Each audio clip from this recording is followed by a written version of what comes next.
Episode 644. At this point, Deception wasn't worried about taking a few hits. It was the after effects that could kill him. A single stun, or getting grabbed and tossed, that would be the end of it. He scrambled to his feet. Deception saw a dozen or so enemies charging at him, all claws and teeth. With no other choice, he leaped back onto the rooftops. This was the path he had come from, and he really didn't want to retrace his steps. But as they say, sometimes you have to step back today so you can stride forward tomorrow. In a critical moment, you still have to retreat to advance. Deception turned back the way he came, only to realize that this retreat of his was just as garbage. The street had been empty a moment ago, but now that he'd stepped back, people had appeared, and they were blocking the eastern exit he'd planned to bolt for. Deception could only turn and head west, scanning for an empty house to duck into, but he hesitated, dreading a repeat of the last situation. Once inside, he found no windows, a dead end. He glanced at the pursuers closing in. At this distance, if he went back in now, he'd never get out. The pursuers were closing in, and the gunner's bullets never let up. Deception's S-shaped zigzag was seriously slowing him down. The pursuers behind him were taking the straightest line between 2 points. At this rate, they'd catch up and surround him in no time. At this distance, he wouldn't even have time to climb over the wall. He'd have to gamble. Deception gritted his teeth and launched himself into the empty room on the left. He stepped inside and found the room bright and open. Right in front of him was a window. Deception's mind suddenly cleared.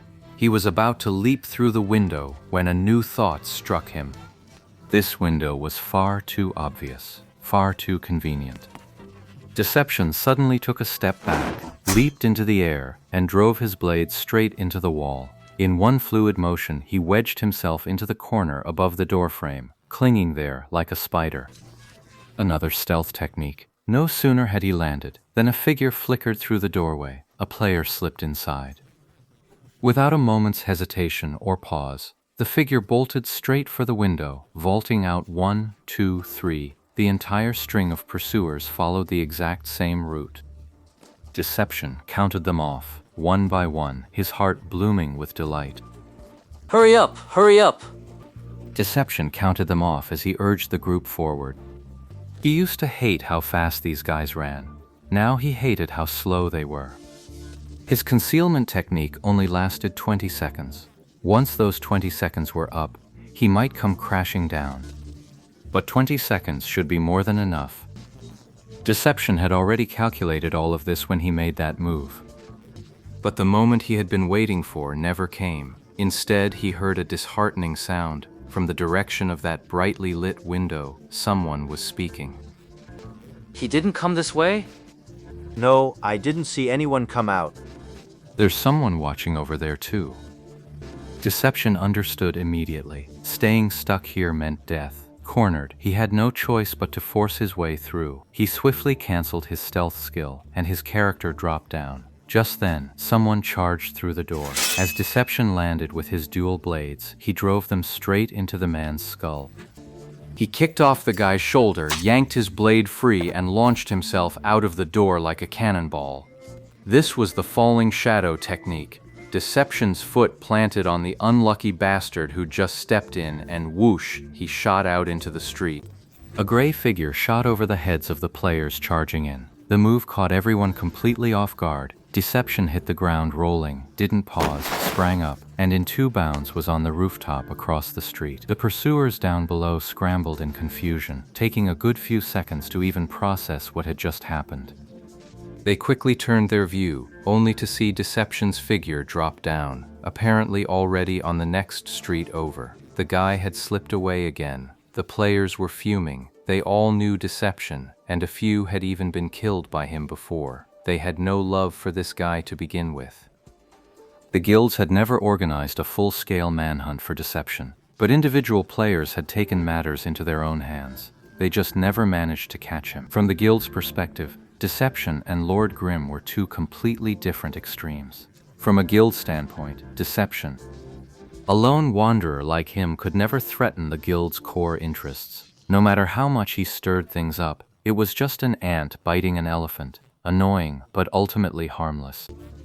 But in the process of Deception's rampage, there were always a few individuals in the guild whose interests got hurt. Though for a big guild, these losses could be patched up quickly, the number of players holding a personal grudge against Deception was still considerable.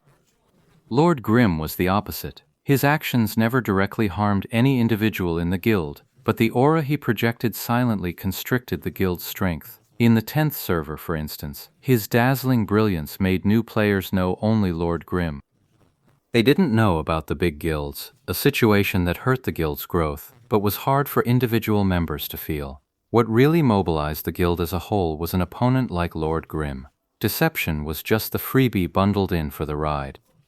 But when it came to actually carrying out the plan, plenty of guild members were more than happy to bend the rules for personal gain when it came to hunting down Deception. They didn't even need orders from above. They were already invested.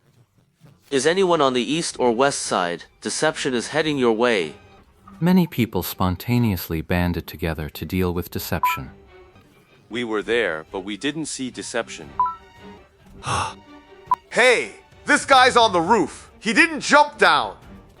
The player who had just climbed the wall immediately spotted Deception hiding on the rooftop, evading the eyes of the people on the street as he sprinted forward. North-South 4. Seal off intersections 47 and 48. South-North 4 copies, but there's only 5 of us. He's on the roof. Just hold him off for a bit. Messages flew back and forth as everyone reported their positions, mobilizing the nearest forces to surround and eliminate him. The methods of contact were varied. The temporary channel the guild set up was only usable by its own members. During a joint operation like this, they needed some way to communicate with each other. In-game or out, as long as they could pass the message along, that was all that mattered. For a moment, everyone sending and receiving messages was scrambling. Are you in position at the intersection? Deception will be there any second. The player pursuing from the rooftops saw the end of the road approaching and pressed for an answer.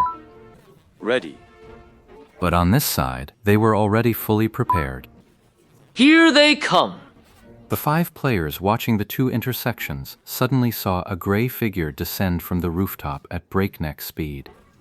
The captain gave the signal, and the team unleashed their prep skills without hesitation. But the moment they struck, they realized something was off. This gray shadow was way too small. Not a person. It's a piece of equipment. Everyone saw it in that instant, but in that same instant, the true gray figure flashed out. Deception flipped over and landed, and the 5 of them, still stuck in the recovery frames of their skills, were effortlessly broken through. Deception broke through their blockade and is now heading north. Though it was embarrassing, the 5 of them had no choice but to send out a message while urgently chasing northward. Anyone near the North-South 4? The target just passed the 48 intersection. Squads 49, 410, and 411 all failed to intercept. Someone was howling over here. Copy that. 410 intersection. On my way. We have eyes on the target. Moving in for pursuit. East 9. Coordinates 312517. East 11 en route. Coordinates 315520. We're East 12. Need a hand? Coordinates 369542. Nearby players were all calling out their positions and coordinates, turning the hunt for Deception into quite the lively spectacle. But even the 3 guild leaders found themselves at a loss for words at this sight. It wasn't that they minded everyone hunting Deception with such dedication. It was the sheer contrast that left them feeling frustrated. Their primary target was still Lord Grimm, but he had already gone silent 5 minutes ago. He hadn't left the Wild Town, but he had shaken off their pursuit. Now, dealing with Deception was a hunt. Dealing with Lord Grimm was already a search. The reports they kept receiving about Lord Grimm came in only 2 varieties. Nothing here, and nothing there either.